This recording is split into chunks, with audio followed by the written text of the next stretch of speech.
ایک اور نظر ڈالی. اس بار وہ نظر تلخ تھی, زخمی تھی. تم تو خوش ہوگی نا زری, جو چاہا وہی ہوا. اب تمہیں امی سے ڈرنے کی ضرورت نہیں. اب وہ کچھ کہہ نہیں سکتی, اب وہ تمہیں الزام نہیں دے سکتی. میں نے لب بھینچ لیے. اس کی ہر بات تیز دھار کی طرح تھی. میں نے اس کے لیے سب کچھ کیا تھا, خود کو جیتنے کے لیے, اس کی محبت حاصل کرنے کے لیے, لیکن اب وہ سب کچھ میری گردن میں زنجیر بن چکا تھا. ازلان, میں نے صرف تمہاری ماں کے لیے فکر ظاہر کی تھی. میں نے کوئی فیصلہ نہیں کیا تھا. نہیں, وہ بلند آواز میں بولا, تم ہی وہ وجہ تھی جس نے میرے دل میں شک کا بیج بویا. تم نے ہی وہ ویڈیوز دکھائیں, وہ باتیں کہیں, اور میں ایک بیٹا ہوتے ہوئے اپنی ماں کو پاگل خانے میں چھوڑ آیا. رضیہ بیگم اب بھی خاموشی سے اسے دیکھ رہی تھی. ان کی آنکھوں میں ایک نمی سی ابھری, مگر وہ کچھ نہیں بولی, بس وہ دیکھتی رہی, بس ازلان کو. ازلان کھڑا ہوا کمرے میں ٹہلنے لگا. اس کی حرکتوں میں بے چینی تھی, اس کے قدموں میں وزن تھا. تمہیں پتا ہے زری, جب میں انہیں لینے گیا تو وہ مجھے نہیں پہچان سکی. ان کے لبوں پر میرا نام نہیں آیا. بس وہ ایک اجنبی کو دیکھ رہی تھی اور کہہ رہی تھی, میرا بیٹا تو آیا ہی نہیں. میرا دل جیسے چیر دیا کسی نے. نہ اس کی ماں اب سلامت تھی, نہ اس کی محبت. میں نے آہستہ سے کہا, ازلان, میں بھی سب میں ٹوٹ گئی ہوں. میں نے کبھی سوچا بھی نہیں تھا. بس کرو زری, خدارا بس کر دو. وہ دونوں ہاتھوں سے سر تھام کر بیٹھ گیا. مجھے سانس لینے دو. تمہاری آواز اب مجھے خود سے نفرت دلانے لگی ہے. رضیہ بیگم نے ایک ہاتھ اٹھایا. ازلان کے سر کی طرف وہ آہستہ آہستہ ہاتھ بڑھا رہی تھی, جیسے اسے چھونا چاہتی ہو پر ڈر رہی ہو کہ وہ ٹوٹ نہ جائے. ازلان نے سر اٹھایا, اور وہ لمحہ جس میں ایک ماں اور بیٹے کی آنکھیں ملی اور کوئی لفظ نہیں بولا, لیکن سب کہہ دیا گیا.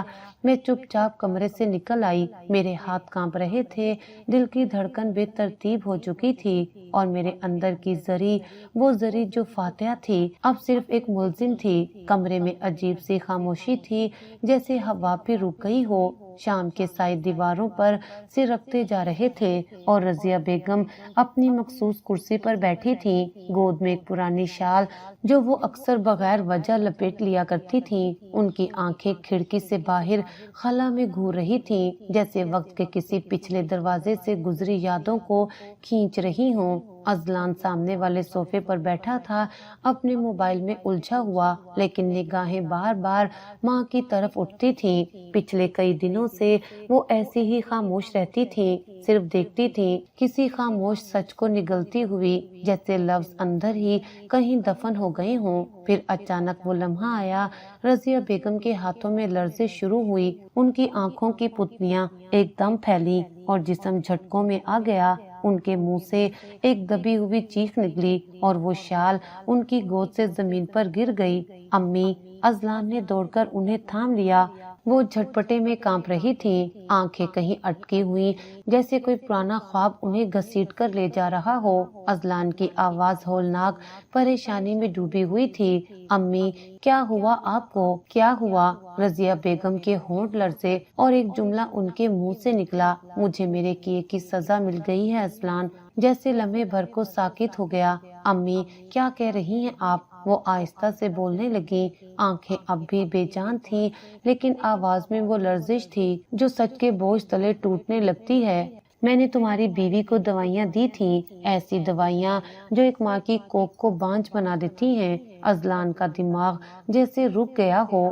کیا وہ صرف یہی کہہ سکا, میں نے اسے اولاد سے محروم کر دیا کیونکہ مجھے لگا وہ تمہیں مجھ سے دور کر رہی ہے. تم اس کے ہو رہے تھے, میرے نہیں رہے تھے. تم تو میرے بیٹے تھے, میری کل کائنات, لیکن وہ آ گئی تمہارے درمیان. رضیہ بیگم کی آواز اب ایک بیمار عورت کی نہیں تھی, بلکہ ایک ٹوٹی ہوئی ماں کی تھی جو اپنے پچھتاوے میں جل رہی تھی. ازلان کی سانسیں بے ترتیب ہو گئیں. امی, آپ نے ایسا کیوں کیا؟ مجھے لگتا تھا وہ تمہیں مجھ سے چھین لے گی. تمہاری ہنسی, تمہاری آنکھیں, تمہارے لفظ, سب اس کے لیے تھے, میرے لیے نہیں. اور ایک ماں کیسے برداشت کرے کہ اس کا بیٹا کسی اور کی دنیا بن جائے؟ ازلان نے پیچھے ہٹ کر کرسی پر بیٹھتے ہوئے اپنا سر پکڑ لیا. اس کا دل دھڑک نہیں رہا تھا, چیخ رہا تھا.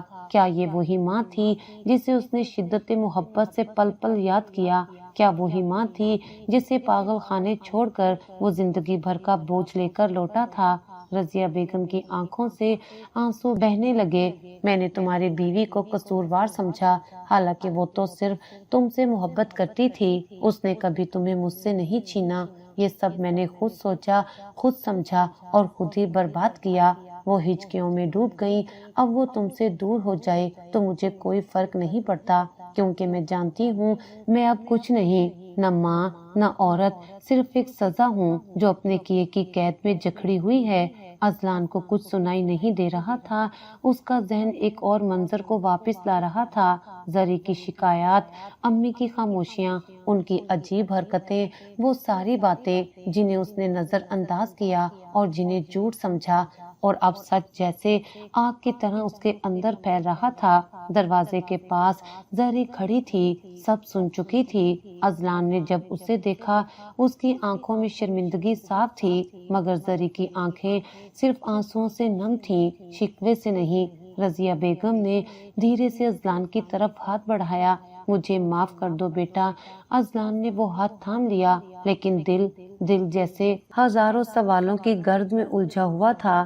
ایک ماں نے بیٹے کو بچانے کے لیے بیوی کی کوکھ خالی کر دی، اور ایک بیٹے نے ماں کو بچانے کے لیے بیوی کو گنہگار ٹھہرا دیا۔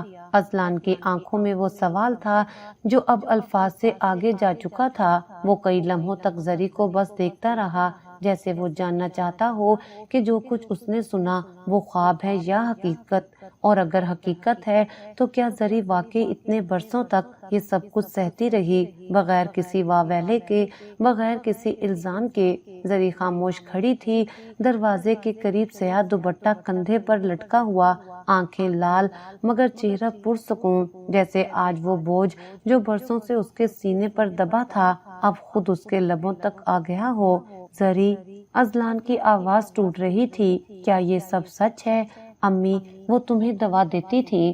زری نے ایک لمحے کو آنکھیں بند کی، پھر ہولے سے سر ہلایا۔ ہاں، اور صرف دوا نہیں، وہ ہر روز مجھے توڑنے کی کوشش کرتی تھی، لفظوں سے، رویے سے، اور کئی بار تو جسمانی طور پر بھی۔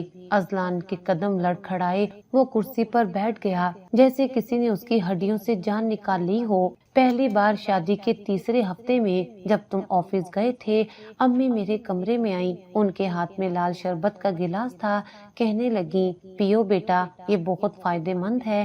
میں نے پیا، لیکن عجیب سا ذائقہ تھا، دل میں گھبراہٹ ہوئی، رات بھر قیاتی رہی، ڈاکٹر کے پاس گئی تو انہوں نے بس معدے کی خرابی کہا، لیکن اس کے بعد یہ سب معمول بن گیا، مہینے میں 2-3 بار کوئی نئی دوا، کوئی نیا نسخہ۔ اذلان کی پیشانی پر پسینہ آ گیا۔ تم نے مجھے کبھی بتایا کیوں نہیں؟ زری کی آنکھوں میں کچھ چمکا، شاید دکھ، شاید خاموشی کا تانا۔ کیونکہ تم نہیں سنتے تھے اذلان، تمہاری ماں تمہاری دنیا تھی، اور میں صرف ایک شکایت کرنے والی بیوی۔ میں نے شروع میں تم سے کہنا چاہا، لیکن تمہاری نظروں میں اعتبار کی کمی دیکھ کر چپ ہو گئی۔ سوچا وقت بدل دے گا، مگر وقت تو مجھے بدل گیا۔ اذلان نے چہرہ ہاتھوں میں چھپا لیا۔ مجھے اندازہ نہیں تھا میں نے تمہیں کتنا تنہا کر دیا زری۔ میں نے تھوڑا قریب آ کر کہا، امی نے مجھے دھمکیاں بھی دی، کہتی تھی اگر تو میرے بیٹے کو مجھ سے دور لے گئی تو نہ رہے گی، نہ تیری کوکھ سلامت رہے گی۔ میں نے تمہیں بچانے کے لیے سب سہ لیا، کیونکہ تم میرا پیار تھے، اور شاید اب بھی ہو۔ اذلان کی آنکھوں سے آنسو گرنے لگے۔ اذلان اب اکثر کھویا کھویا سا رہنے لگا تھا، اس کی آنکھیں جیسے کسی اندرونی فلم کی ریل پیل پر چل رہی ہوتی، ایک ایسی فلم جس کے ہر سین میں وہ خود بھی ہوتا، لیکن سچائی کو پہچاننے سے قاصر رہتا۔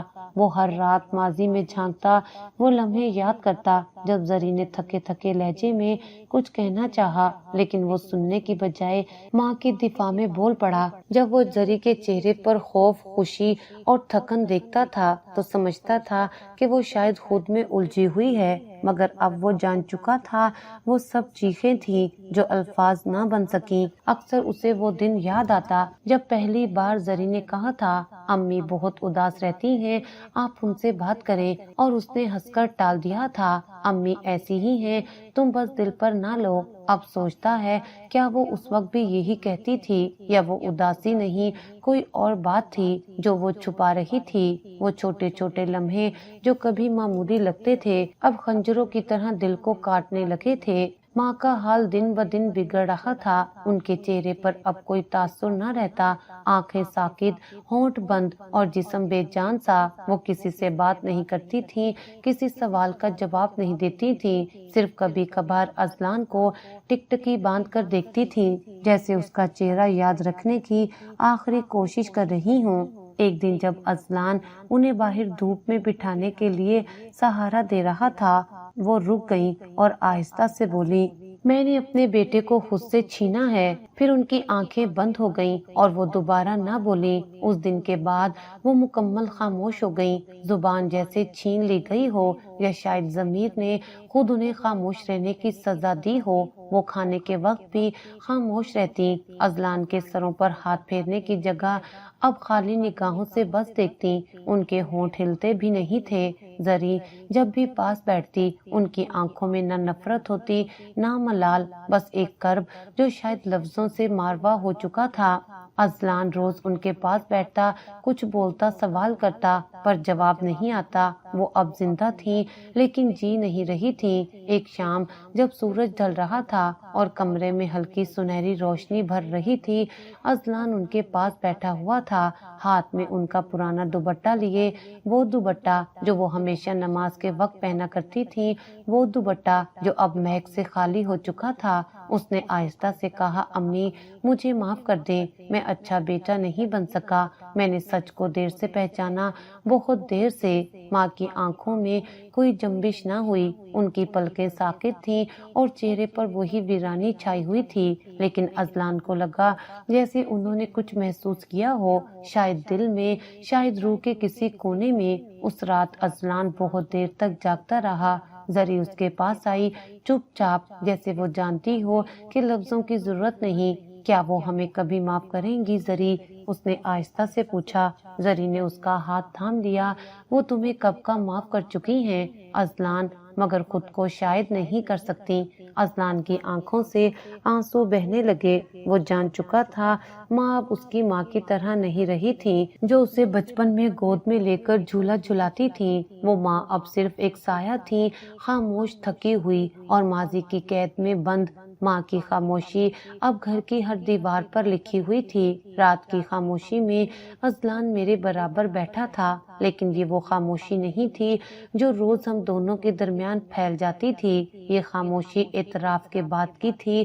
اس کے ہاتھ میرے ہاتھوں کے قریب تھے، مگر تھامنے کی ہمت جیسے ختم ہو چکی تھی۔ کمرے میں صرف گھڑی کی ٹک ٹک تھی اور ہمارے درمیان کچھ ان کہے لفظ، کچھ ادھوری باتیں اور برسوں کی وہ چپ جو اب الفاظ مانگ رہی تھی۔ میں نے نگاہیں جھکائے رکھی تھی، دل عجیب اضطراب میں تھا، جیسے کوئی طوفان آنکھوں کے پیچھے رکا ہوا ہو جو باہر نہیں آ رہا، اندر ہی اندر سب کچھ ڈوب رہا ہو۔ اذلان نے آہستہ سے میری طرف دیکھا، آواز مدھم تھی، لرزتی ہوئی، زری مجھے تم سے معافی مانگنی ہے۔ کمرے میں روشنی مدھم ہو رہی تھی، جیسے شام کی سرحد پر رات کا پہلا قدم ہو۔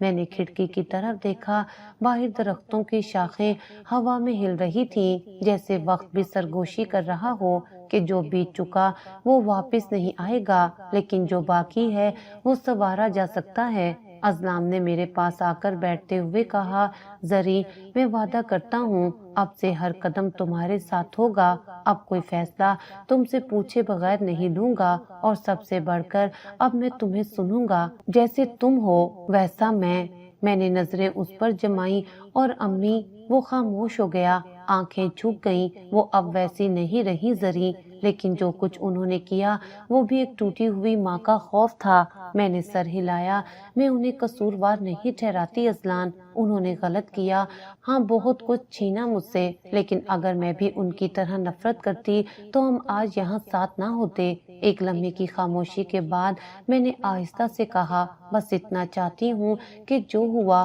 اس کا زخم ہمیں تقسیم نہ کرے، ہمیں جوڑے، تاکہ ہمارا بچہ اگر خدا نے دیا ایک ایسا گھر دیکھے جس میں سچائی ہو، سمجھ بوجھ ہو اور ماں باپ ایک دوسرے کی عزت کریں۔ ازلان نے میری پیشانی چومی. تم صرف میری بیوی نہیں ہو زری, تم میری زندگی کا وہ حصہ ہو جس نے مجھے خود سے ملایا. میں نے مسکرا کر آنکھیں بند کی. اس لمحے دل میں سکون تھا لیکن ساتھ ہی ایک عہد بھی کہ اب ہمارے درمیان خاموشیاں نہیں ہوں گی, نہ ہی غلط فہمیاں. اب جو ہوگا سچ ہوگا, اور سچ ہمیشہ بوجھ ہوتا ہے لیکن وہی واحد راستہ ہوتا ہے جو منزل تک لے جاتا ہے. دھوپ آج کچھ زیادہ نرم تھی, جیسے سورج بھی اپنی تمازت میں ایک ماں کے لمس جیسا سکون بھر لایا ہو. میں کھڑکی کے پاس بیٹھی تھی, ہاتھ میں وہ چھوٹا سا کاغذ تھا جس پر 2 گلابی لکیریں صاف نظر آ رہی تھیں. مثبت, پازیٹیو. ڈاکٹر کی آواز اب بھی کانوں میں گونج رہی تھی. اب کوئی رکاوٹ نہیں, سب نارمل ہے, آپ ماں بننے جا رہی ہیں. میرا دل جیسے لمحے بھر کو رک گیا تھا. میں نے نگاہیں آسمان کی طرف اٹھائیں, ایک آنسو پلکوں سے ڈھلکا اور ہونٹوں پر دعا بن کر مچل گیا. کتنا لمبا سفر تھا یہ, کہاں کہاں سے گزرے ہم. زہر, الزام, جدائی, خاموشی, اور پھر ایک نئی امید. ازلان جب کمرے میں داخل ہوا تو میری آنکھیں پہلے ہی بول چکی تھیں. میں نے وہ کاغذ اس کی طرف بڑھایا اور بس اتنا کہا, اب ہم 3 ہونے والے ہیں. وہ ٹھٹک گیا جیسے کسی نے اسے خواب سے جگایا ہو. اس کی آنکھیں بھر آئیں اور وہ جھک کر میرے ہاتھوں کو چومنے لگا. زری, میں شکر بھی کیسے ادا کروں. میں ہنس پڑی آنسوؤں کے ساتھ, بس اتنا کہا کہ اب کوئی بھی کمی نہ رہ جائے, نہ سچ کی, نہ محبت کی, نہ اعتبار کی. اس نے مجھے باہوں میں بھر لیا اور پہلی بار وہ بوجھ جو برسوں سے ہمارے درمیان تھا ہلکا محسوس ہوا. ماں بننے کا احساس عجیب ہوتا ہے, جسم سے پہلے روح میں تبدیلی آتی ہے. مجھے لگتا تھا کہ میں سب کچھ سہ گئی ہوں, کہ میرے اندر سختی آ گئی ہے, لیکن جیسے ہی میں نے وہ 2 لکیریں دیکھی کچھ ٹوٹ کر بکھر گیا. نرمی, ممتا, وہ جذبہ جو شاید عورت کو مکمل کرتا ہے, میری رگوں میں دوڑنے لگا.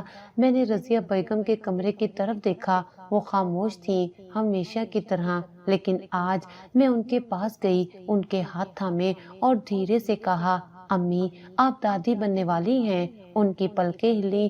ایک لمحے کو, بس ایک لمحے کو, ان کی انگلیوں نے میری انگلی کو دبا دیا. میرے دل میں جیسے کوئی چراغ روشن ہوا. یہ زندگی ہے, کبھی چھینتی ہے, کبھی لوٹاتی ہے, لیکن شاید اس بار یہ زندگی ہمیں مکمل کرنے آئی تھی. وہ رات معمول سے زیادہ خاموش تھی, ہوا کی سرگوشی بھی جیسے رک گئی تھی. رضیہ بیگم اپنی کرسی پر نیم دراز تھی, آنکھیں بند, ہاتھ گود میں رکھے ہوئے, چہرے پر ایک عجیب سی سکون بھری ویرانی. میں ان کے پاس ہی بیٹھی تھی اور ان کے ہاتھوں کو تھامے کچھ دیر پہلے تک وہی معمول کی خاموشی بانٹ رہی تھی. پھر اچانک ان کے ہاتھ کی گرفت ڈھیلی پڑ گئی. میں نے چونک کر ان کی طرف دیکھا, وہ ویسے ہی تھیں, بس اب سانسوں کی روانی غائب تھی. چہرے پر اب بھی سکون تھا, لیکن وہ سکون جو صرف ابدی نیند کے بعد آتا ہے. ازلان دوڑ کر آیا, ان کے قدموں میں بیٹھا, ان کا چہرہ تھاما, لیکن وہ کچھ نہ بولی, نہ آنکھ کھولی, نہ لب ہلے. وہ خاموشی سے ایک لفظ کہے بغیر دنیا سے رخصت ہو چکی تھی. کوئی وصیت نہیں, کوئی آخری بات نہیں, صرف وہ لمس چھوڑ گئی جو کئی راتوں تک میرے ہاتھوں پر رہا.